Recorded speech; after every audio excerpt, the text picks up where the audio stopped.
Dans un certain sens, avec les tentatives par Macron d'essayer de façonner une forme d'islam français acceptable, bien sûr, il ne le dira jamais, mais essentiellement, ce qu'il fait, c'est qu'il essaie de christianiser l'islam.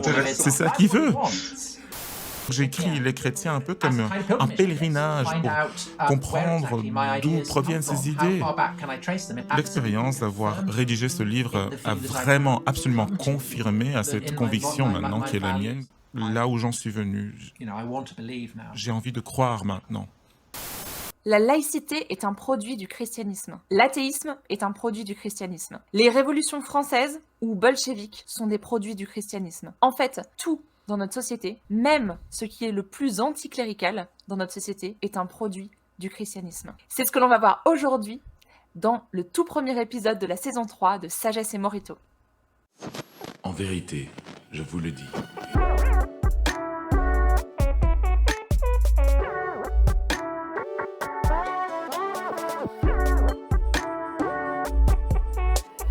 It is like a finger pointing away to the moon.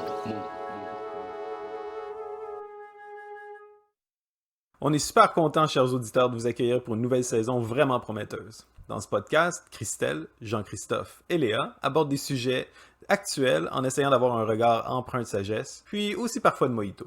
Notre volonté, c'est d'engager des conversations réfléchies, honnêtes, sans tabou, et de creuser la surface de tout ce qui nous arrive et découvrir l'essence au-delà des apparences. Oui, parce que c'est pas toujours facile avec tout ce qu'on entend, tout ce qu'on voit dans les vidéos, tout ce qui circule sur les réseaux sociaux ou dans les infos. C'est pas toujours facile de démêler le vrai du faux et de trouver le sens au fond des choses. Et par exemple, on entend beaucoup parler du mot crise. On l'entend à toutes les sauces. Alors évidemment, il y a la crise sanitaire. Mais il y a aussi des crises politiques, il y a des crises financières, il y a des crises environnementales, il y a des crises personnelles. Et tout ça, toutes ces crises qu'on traverse, on se rend compte, nous trois, on se rend compte que ça vient révéler quelque chose qu'on porte tous, une vraie crise de sens. Alors dans cette saison, afin de partir à la recherche de sens, en quête de sens et d'essence, on a invité tout un tas de personnes pour cette saison, des experts, des expertes dans leur domaine, et on leur a demandé de partager avec nous, et donc avec vous, chers auditeurs, leur point de vue. Aujourd'hui donc, pour ce premier épisode, on accueille Tom Holland. Alors désolé, c'est pas l'acteur de Spider-Man. Ou Spider-Man, comme on dit au Québec. Ah, c'est ça, moi, c'est Spider-Man. Ouais, désolé. Tom Holland, en fait, c'est un historien britannique à succès. Il a été primé pour son travail. Il est assez connu à la télé, à la radio, dans divers journaux. Et en fait, c'est un spécialiste de l'Antiquité, mais il vient nous parler de nous et de vous, enfin, de nous tous, quoi, et particulièrement de l'Occident. Son dernier livre, Les chrétiens, comment ils ont changé le monde, il est sorti en 2019 et il a provoqué beaucoup de discussions. C'est un livre fleuve, c'est-à-dire un livre énorme, il fait plus de 600 pages. Sa thèse, c'est que presque tout ce qui nous sert de référence et de valeur dans notre monde, et même ce qui n'est pas religieux, nous provient du christianisme. Le message de Jésus-Christ a vraiment façonné le monde. Mais c'est un auteur non-croyant qui le dit. Alors, préparez-vous pour un voyage fascinant qui va nous faire traverser les siècles et aussi les villes de Tours à San Francisco en passant par Rome ou encore Washington et Jérusalem. Avec aussi, dans ce petit voyage, une petite pointe polémique contre Emmanuel Macron. Bonjour, Tom, bienvenue parmi nous. Bonjour. Je voudrais m'excuser que je vais parler en anglais, principalement parce que j'ai oublié tout mon français, mais aussi parce que le sujet de mon livre, de les chrétiens, en le traduit en français, c'est compliqué et je voudrais m'exprimer avec précision et donc je m'excuse. Aucun problème. Non, il n'y a pas de problème. On apprécie beaucoup l'effort qui est fait de votre part déjà, de ta part, puisque tu préfères qu'on te tutoie, pour parler français. Eh bien, précisément, alors, Tom Holland, pour te présenter. Donc, tu es donc historien. Donc, j'ai compris que tu as commencé ta carrière dans les milieux académiques à l'université, mais tu as continué ensuite à devenir un vulgarisateur pour faire comprendre Ça, l'histoire. c'est très français, vulgarisateur. Oui, oui, c'est ça. Ouais. Un vulgarisateur. Et puis, tu rends les choses accessibles. Tu as rédigé plusieurs livres sur l'histoire antique en particulier, Oui. qui a donné lieu à des documentaires à la télévision. Tu es un petit peu le mixte pour les Français à la télévision française entre Stéphane Bern et Max Gallo, qui est un historien de l'Académie française et qui a fait de sa carrière de rédiger ce qu'il appelle des romans histoires.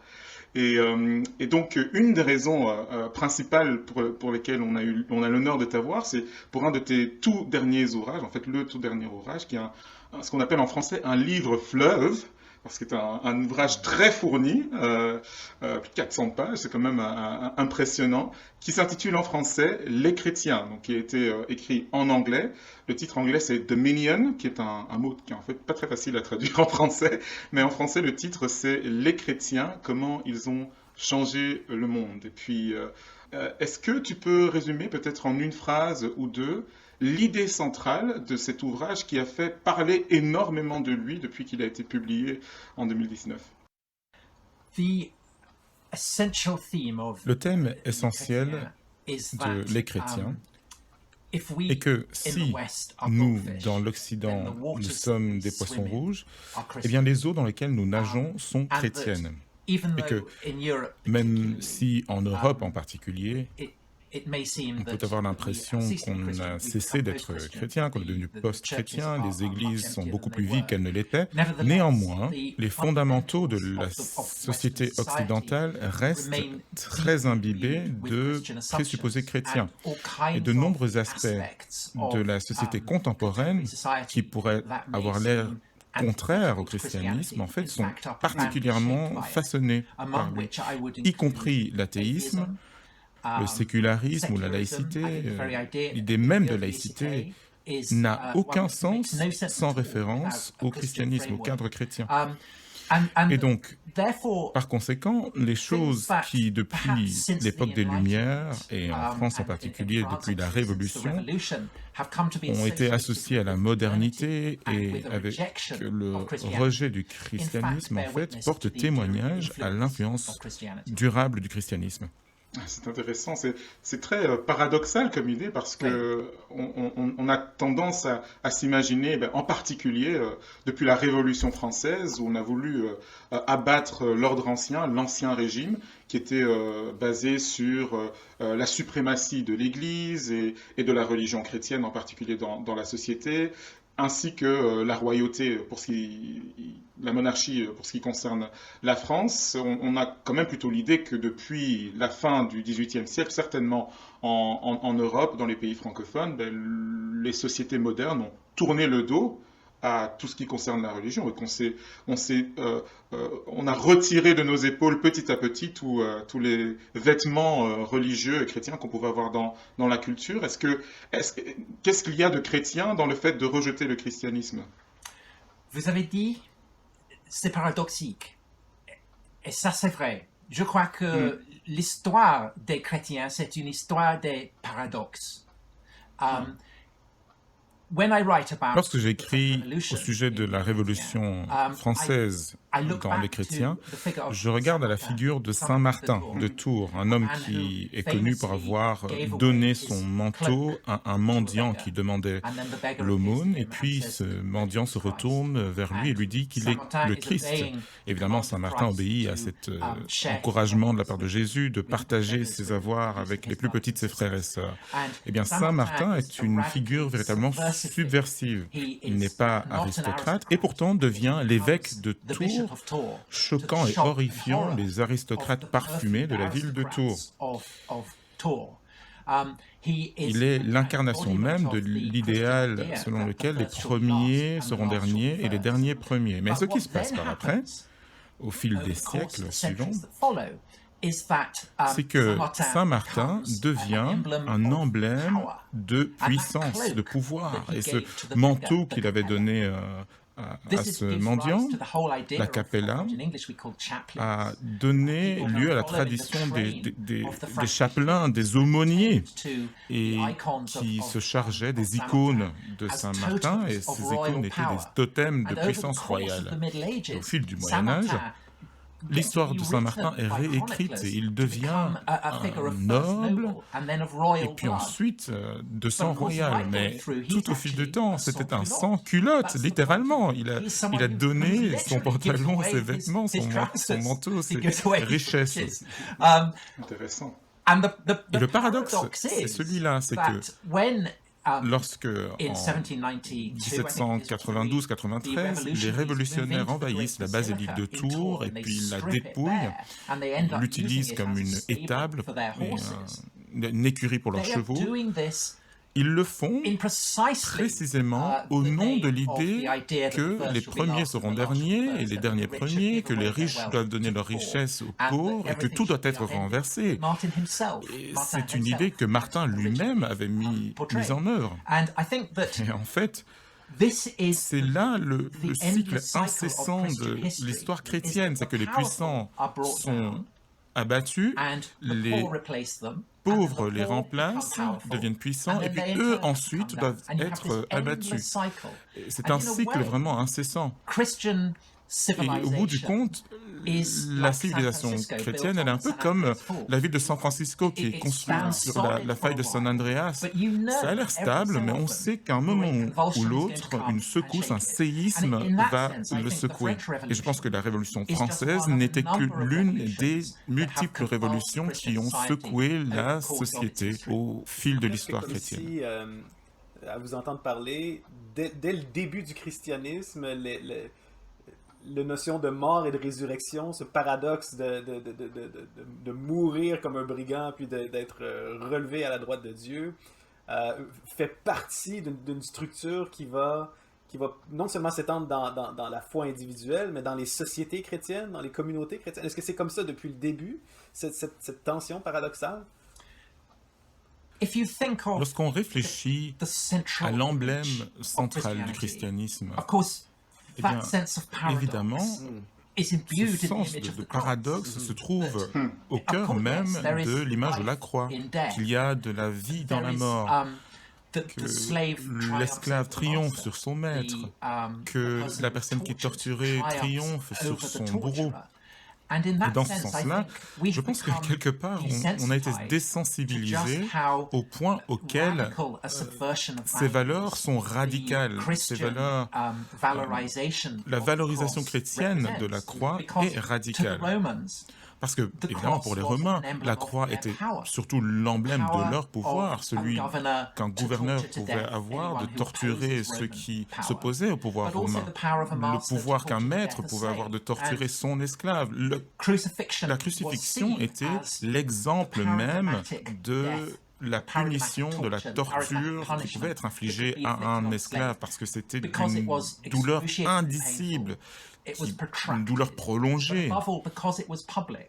La société romaine était une société où l'humiliation était quelque part pire que la mort. Alors, pour les chrétiens, de dire que quelqu'un qui a subi la crucifixion était en fait un dieu, était en fait sans doute la chose la plus choquante et subversive qu'on puisse dire à propos de qui que ce soit. Et c'est évidemment ce que Paul, l'apôtre, dans les documents chrétiens les plus anciens qu'on a dit. Il affirme que c'est une idée qui est une pierre d'achoppement qui fait trébucher pour les Juifs, mais qui paraît être de la folie pour les non-Juifs, pour les Grecs et les Romains. Et il faut réaliser que même après que l'Empire, après Constantin, l'Empire romain est devenu chrétien, c'est un peu comme c'était trop difficile, trop pénible de représenter Jésus sur la croix. Et les premières représentations qu'on a de Jésus sur la croix, à la fin du IVe siècle, le représentent comme un athlète. quelqu'un qui a un corps sculpté, on dirait quelqu'un qui va paraître dans les jeux. C'est quelqu'un qui a un regard placide, quelqu'un qui a l'air de triompher dans le concours de la vie. Ce n'est qu'au tournant du premier millénaire qu'on voit des images de Jésus qui souffre sur la croix.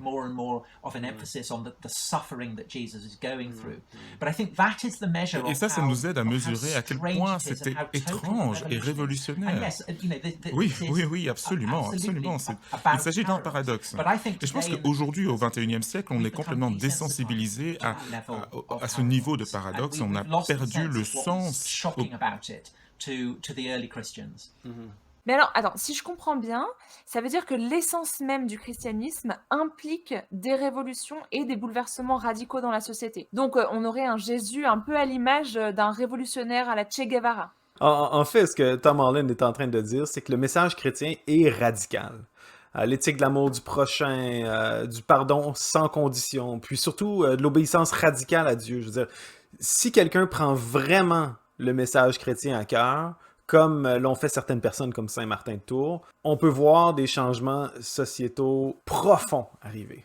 Alors, bon, d'accord, c'est bien beau de parler de changement radical de la société au nom de l'amour et tout ça. Mais moi, je vois pas toujours bien le lien entre ce que vivent les gens dans leur foi le dimanche à l'église et ce que l'on vit concrètement dans la vie tout le reste du temps. Enfin, je veux dire, il y a peut-être des gens qui aiment et qui pardonnent et puis qui mettent Dieu au centre dans leur vie, dans leur compréhension des choses et tout ça. Mais nos vies à tous, nos lois, nos cultures, nos modes de fonctionnement collectifs, c'est rarement le reflet du message chrétien radical. Justement, c'est précisément ce dont on a parlé avec Tom Holland, qui a pris le temps d'expliquer qu'en fait, le message chrétien est beaucoup plus présent qu'on croit. Il nous a expliqué aussi que pour des francophones, c'est plus difficile à voir. Les francophones ont plus du mal à voir cette réalité, et justement pour des raisons chrétiennes. On l'écoute tout de suite. Est-ce que tu ne trouves pas ça ironique que ce soit maintenant, alors que les institutions et les traditions du christianisme deviennent de plus en plus marginales dans notre société et ne sont donc plus vues comme une menace pour les pouvoirs actuels, qu'on peut revenir à une sorte de dialogue apaisé avec le christianisme, un dialogue qui ne soit plus marqué par la Révolution française ?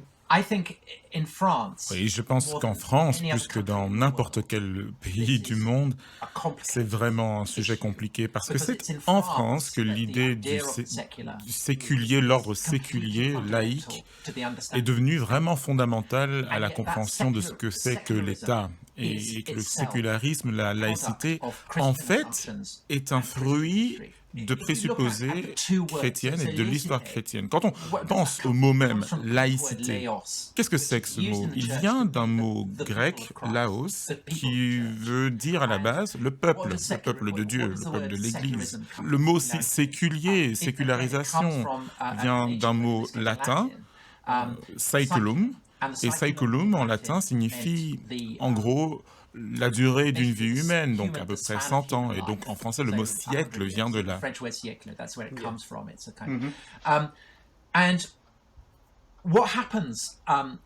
Ça renvoie à ce qui s'est passé au début du 5e siècle, où il y a eu cet avant-putsch qui s'est passé en janvier cette année à Washington, où les barbares sont entrés en mise à sac le Capitole. Les païens à Rome disent « Ah ben voilà, c'est la preuve que le christianisme n'est pas véridique, parce qu'on a perdu notre contrat avec nos dieux. » Et le mot latin pour désigner ce contrat, c'était la religio. On donne une religio des sacrifices, et puis en retour, les dieux donnent des bienfaits. Et les païens ont dit, ben voilà, c'est la preuve que nous avons abandonné nos dieux, nous n'aurions jamais dû devenir chrétiens. Et c'est à ce moment que Saint Augustin répond en disant, il explique que Rome, comme la vie humaine, est emportée dans le flux du saeculum. Les États, les empires, comme la vie humaine, font partie du monde déchu. Ils vont grandir et mourir. Comme tout le reste, tout doit s'écouler et s'évaporer. Le seul moyen d'atteindre l'éternité, c'est au moyen de la religio que l'Église chrétienne fournit, cet accord, ce lien avec Dieu. Et donc Augustin installe cette polarité qui est cruciale entre d'un côté les saeculum, le séculier, et la religio. Et cette conception s'est installée dans l'histoire des idées chrétiennes, est devenue politique, et au fil des siècles, s'est installée l'idée que la société peut être comprise comme ayant deux dimensions. D'un côté, il y a la dimension de ce qui est sacré, la dimension de la religio, c'est la dimension des personnes qui, d'une certaine manière, s'engagent envers l'adoration de Dieu. Et puis, de l'autre côté, il y a la dimension, on peut dire sécularisée. Le mot saeculum a progressivement désigné un espace dans la société qui est un peu séparé de la religion, où on peut pratiquer les finances, le commerce, un peu ce que vous voulez. C'est une conception des choses qui est vraiment distincte et innovatrice et inhabituelle, parce qu'il n'y a rien qui y ressemble dans les autres civilisations. Dans toutes les autres civilisations, certainement en Eurasie, l'idée que le terrestre et le surnaturel sont fusionnés ensemble est basique. C'est seulement dans le christianisme occidental que s'est installée l'idée que ces deux sphères doivent être distinctes. Et c'est devenu complètement fondamental dans la Révolution française. Il faut le redire. Les révolutionnaires se basent sur des idées chrétiennes, complètement. Et je pense qu'en France, aujourd'hui, on voit le stress ou la pression que ça exerce auprès de personnes issues d'autres civilisations. Ça se voit dans la question des musulmans. Pourquoi est-ce qu'ils ne peuvent pas s'adapter, entre guillemets, de la même manière que les catholiques? Parce que la laïcité va dans le sens du poil du catholicisme. Alors, bien sûr, c'est anticlérical, etc., mais c'est inspiré d'idées catholiques, d'idées chrétiennes. Mais ce n'est pas pareil pour les musulmans, parce que c'est une idée qui force les musulmans non pas se voir comme un peuple, comme une Oumma, un Laos, mais se voir comme une religion. Et c'est une façon très chrétienne de voir les choses. Et donc, dans un certain sens, avec les tentatives par Macron d'essayer de façonner une forme d'islam français acceptable, bien sûr, il ne le dira jamais, mais essentiellement, ce qu'il fait, c'est qu'il essaie de christianiser l'islam. C'est ça qu'il veut. Donc je pense que ce n'est pas simplement une question qu'il y a un espace neutre dans lequel les personnes s'inscrivent. Imaginez qu'un espace neutre existe, qu'on appelle l'espace singulier ou laïque, en soi, c'est une idée chrétienne. Waouh! Donc vous affirmeriez donc que l'idéal français de la laïcité, cette séparation entre Église et État, cette création d'une société où la religion n'a pas son emprise, c'est en fait une conception qui est uniquement chrétienne. Oui, et peut-être vous pouvez comprendre pourquoi je veux parler en anglais, parce que c'est compliqué. Oui, c'est des termes. Bien sûr. En particulier, s'il faut le dire des choses pareilles à des gens de la francophonie. Et je pense que chaque pays européen a été façonné par cet héritage chrétien avec des subtilités différentes. Donc, par exemple, la différence entre la Révolution américaine et la Révolution française, et donc les différences entre les États-Unis et la France moderne, ça s'explique pour une très grande part par le fait que je pense de nouveau que les différences entre les compréhensions catholiques et protestantes de cet héritage chrétien sont vraiment importantes. Et je pense que ça explique pourquoi la France semble avoir un problème avec l'islam beaucoup plus difficile que beaucoup d'autres pays occidentaux, parce que c'est presque un article de foi de penser que la laïcité est neutre. Et remettre ça en question, c'est très dangereux, c'est difficile, parce que ça risque de remettre à question les fondements même de la République française, s'il faut remonter à la Révolution. Donc, c'est vraiment difficile.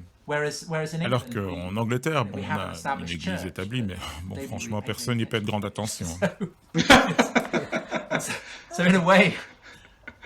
Je pense aussi, tu as mentionné l'athéisme, Ce que je pense, c'est que l'athéisme, quelque part, est l'aboutissement de certaines idées chrétiennes. Parce que quand on retourne aux prophètes de l'Ancien Testament, c'est cette idée de condamner les idoles et la superstition, de dire que le divin ne se trouve pas dans les arbres, les forêts, que Dieu, il est là dans le monde qu'on ne voit pas. De là à dire qu'il n'y a pas de Dieu du tout, en fait, c'est l'aboutissement de cette idée. Donc, quelque part, c'est intéressant parce que dans les pays protestants, quelque part, c'est beaucoup plus facile de devenir athée. Parce que le protestantisme porte en lui cette idée de bannir les idoles et le rituel. Et on en arrive au point où on bannit Dieu lui-même, sans même presque s'en rendre compte. Alors que dans le monde catholique, bannir Dieu, c'est une expérience beaucoup plus traumatisante. Est-ce que cette recherche, est-ce que tu l'as faite en tant que chrétien? Est-ce que tu étais à l'affût des signaux chrétiens au fil de l'histoire? Ou est-ce que c'est quelque chose que tu as découvert au fil de tes recherches? J'ai eu une éducation chrétienne, mais j'ai perdu ma foi très très tôt, au fond parce que je trouvais les dieux grecs beaucoup plus sexy et charismatiques que le dieu chrétien. J'étais constamment obsédé par le monde classique de la Grèce et de Rome, et j'identifiais mes valeurs, mes origines avec ça, et non pas au christianisme. Mais au fil des décennies à écrire sur le monde antique, je me suis rendu compte que j'étais de plus en plus étranger à ce monde. Je me suis demandé, mais pourquoi est-ce que mes valeurs sont si différentes de celles de Léonidas ou Jules César?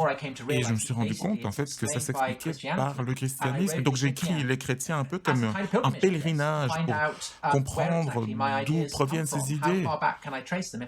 Et si j'observe des idées comme les droits de l'homme, la laïcité, l'idée que tous les êtres humains sont créés égaux, d'où viennent ces idées et où est-ce qu'elles me ramènent? Et ça vient des Lumières, mais plus loin encore du Moyen-Âge et ultimement au christianisme qui est le grand intrus dans l'Empire romain. Et l'expérience d'avoir rédigé ce livre a vraiment absolument confirmé à cette conviction maintenant qui est la mienne, qui est que mes valeurs, ma morale ne sont pas gréco-romaines. En fait, je suis profondément chrétien et je pense que c'est vrai pour moi, pour mes amis, pour le pays dans lequel je vis, pour le continent dans lequel je vis. Le fait même que c'est si difficile pour tant de personnes de le reconnaître, comme je l'ai dit de façon paradoxale, c'est une preuve du point auquel nous restons chrétiens. Alors je ne suis pas sûr de ce que l'avenir réserve, mais je vois trois scénarios. Le premier, c'est que l'humanisme séculier, le libéralisme, peu importe comment on l'appelle, qu'il prenne une vie indépendante du christianisme et n'ait plus besoin du christianisme pour avancer et progresser. Et que donc ces idées des Lumières progressent.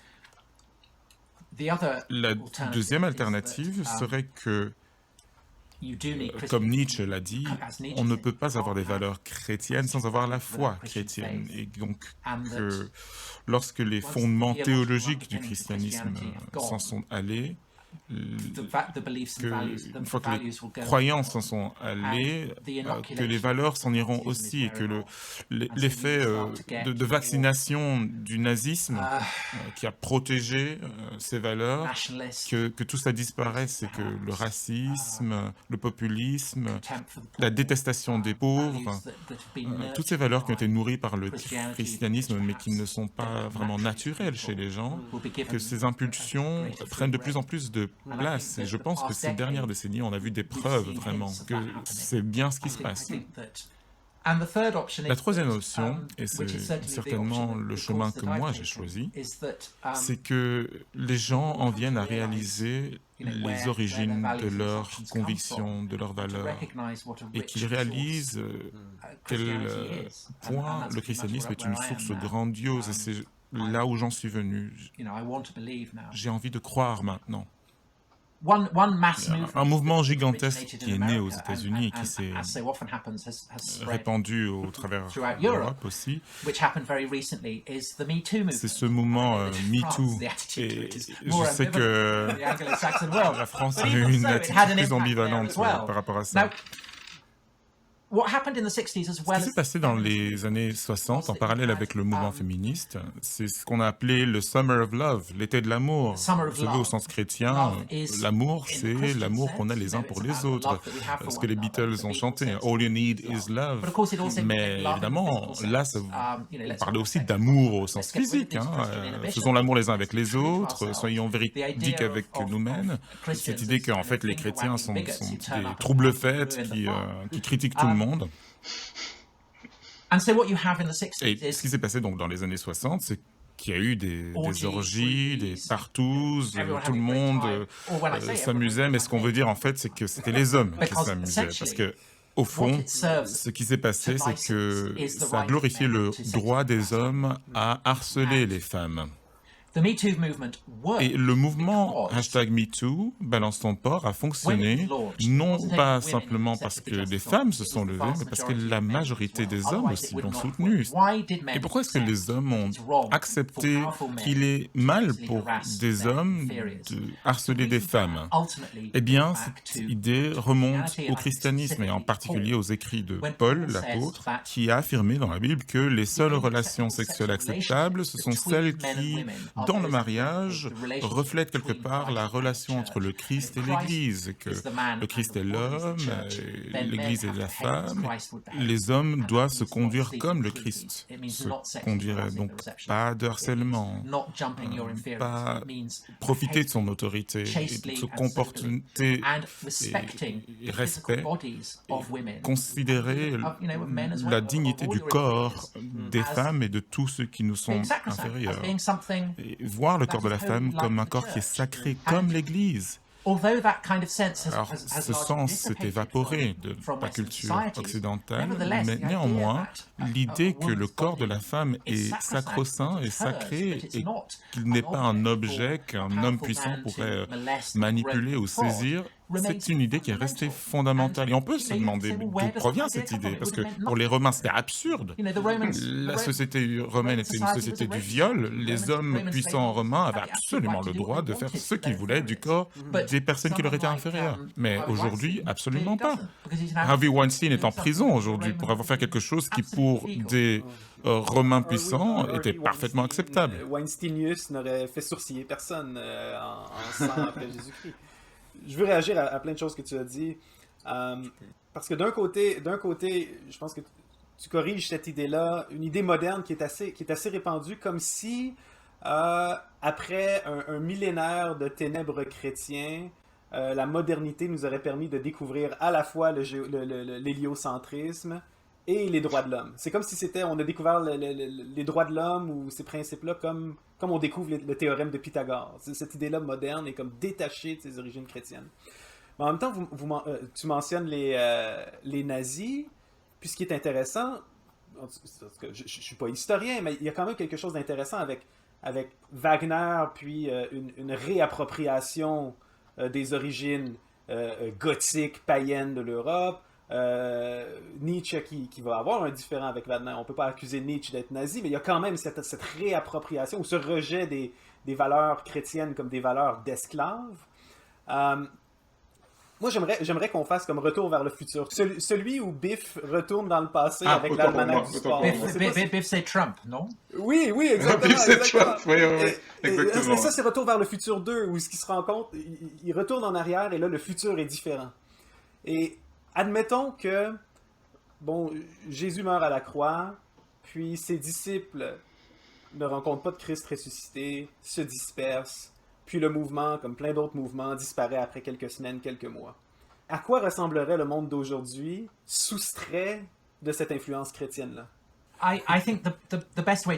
Je pense que la meilleure façon d'imaginer un monde sans christianisme en Méditerranée, l'espace méditerranéen, ce serait d'aller en Inde. Vous avez un pays qui est rempli de temples et d'hôtels à des dieux qui ont été adorés depuis des milliers d'années.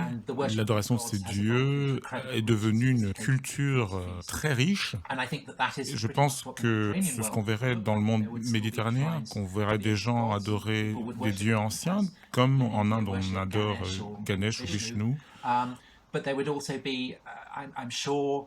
Je pense aussi qu'on verrait des philosophies comme le stoïcisme, qui évidemment a influencé le christianisme, même chose pour le platonisme, mais que ces philosophies auraient fusionné ensemble et créé des formes nouvelles qui seraient plus appropriées pour le monde globalisé de l'Empire romain, en supposant que l'Empire romain ne s'est pas effondré, bien sûr. Et je pense que ce serait un monde dans lequel la tradition stoïciste de l'universel ne s'est pas fusionnée avec la tradition juive. Et donc un monde où l'idée d'une dignité humaine qu'on a tous ne se mélange pas avec l'idée que c'est une dignité qui nous est donnée par un Dieu et ne s'ancre pas non plus dans le récit de la vie, de la mort, de la résurrection de Jésus-Christ. Parce que les vérités fondamentales du christianisme au fil de l'histoire se sont ancrées dans des narratifs, des histoires, des récits, plus que dans la théologie abstraite ou les 10 commandements. C'est dans le récit du bon samaritain ou l'histoire de Saint Martin dont j'ai parlé. C'est un exemple puissant. Rendez-vous compte, un soldat qui donne ses vêtements à un mendiant, il n'y aurait rien dans la tradition classique pour donner un tel exemple. Et je pense, en fait, je doute qu'on aurait des hôpitaux publics. Je doute qu'on aurait des États-providence, des États sociaux, qu'on aurait un enseignement public, une éducation publique. L'idée que les riches doivent être taxés et qu'ils ont une responsabilité envers les pauvres et doivent les nourrir, je pense que c'est très probable qu'on n'ait rien de semblable à notre idée de la laïcité, pour des raisons dont on a déjà parlé. Je pense que la conception chrétienne de la famille comme un noyau où l'homme et la femme peuvent se choisir l'un l'autre plutôt que d'être mariés à la volonté de leur chef de clan, ça n'existerait pas. On aurait quelque chose de beaucoup plus proche de l'idée romaine de la familia, qui est une sorte de ménage élargi. C'est assez proche de conception de la famille qu'on a dans le monde islamique ou dans le monde indien. On n'aurait pas notre concept de la science. C'est un mot science apparaît en anglais seulement au XIXe siècle et qui est basé sur l'idée que le monde peut être expliqué sur base de lois universelles qui opèrent tout le temps. Et ça dérive d'une idée distinctement chrétienne qu'il y a un seul Dieu qui a tout créé et qui offre une explication pour toute chose dans le cosmos et que ce Dieu tout-puissant se soumet volontairement à des alliances, à des lois. Et donc il limite sa toute-puissance dans ces pactes qu'il a dressés avec les humains. Et donc les êtres humains peuvent observer le cosmos et comprendre ces lois. Et on en arrive au 19e siècle et la catégorie de science est le fruit de ça. Donc ça n'existerait pas sinon. Ça, c'est quelque chose d'énorme à dire parce que dans notre culture, on oppose les deux souvent. Oui, encore une fois, la science est vue parfois comme le contraire de la religion. D'une certaine manière, c'est le cas. On définit la science comme ce que n'est pas la religion. Mais les catégories de science comme de religion sont très tardives, et donc c'est très anachronique de dire d'utiliser des expressions comme science grecque ou science chinoise ou science dans le califat du Moyen-Âge. C'est un peu comme dire que Jules César a conquis la France. C'est juste, mais c'est aussi très, très incorrect. Et il y a une raison pour laquelle la révolution scientifique a eu lieu dans le monde chrétien et non pas dans le monde indien, dans le monde de Confucius. C'est fascinant, fascinant. Merci énormément pour cette explosion d'idées qui, comme je l'ai dit tout à l'heure peuvent être assez paradoxales par rapport à beaucoup d'idées qu'on se fait par rapport au rôle de la religion dans notre histoire, dans nos sociétés, dans nos valeurs et dans les combats pour la modernité et l'émancipation. Alors c'est le début d'une conversation. Je renvoie nos auditeurs vers ce livre fleuve, Les chrétiens, comment ils ont changé le monde, où vous reprenez chapitre par chapitre depuis l'Antiquité jusqu'à aujourd'hui l'influence et le développement d'idées que nous considérons comme absolument évidentes aujourd'hui, qui pourtant ont été façonnées au travers de l'héritage des écritures juives et chrétiennes, et ensuite la vie de la communauté chrétienne au fil de l'histoire. Alors il y aurait tant à dire de plus. Ce que nous avons proposé, c'est de prolonger un petit peu l'entretien avec Tom Holland dans une vidéo qui sera juste accessible sur YouTube. Tom Holland, merci beaucoup pour ces partages.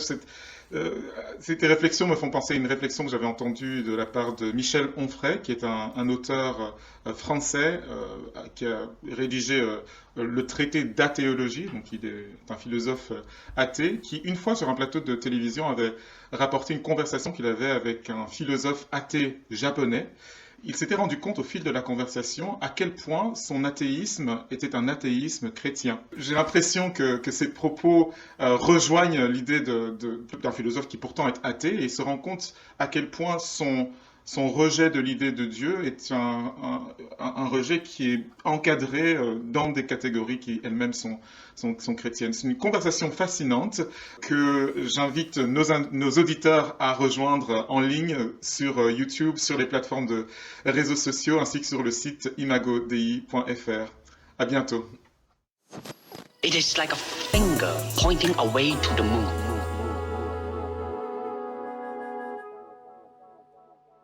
Merci d'avoir été avec nous pour cet épisode de Sagesse et Morito. Abonnez-vous à la chaîne YouTube, retrouvez-nous sur toutes vos applis de podcast préférés et sur les réseaux sociaux. Et pour rejoindre la conversation, rendez-vous sur imagodei.fr.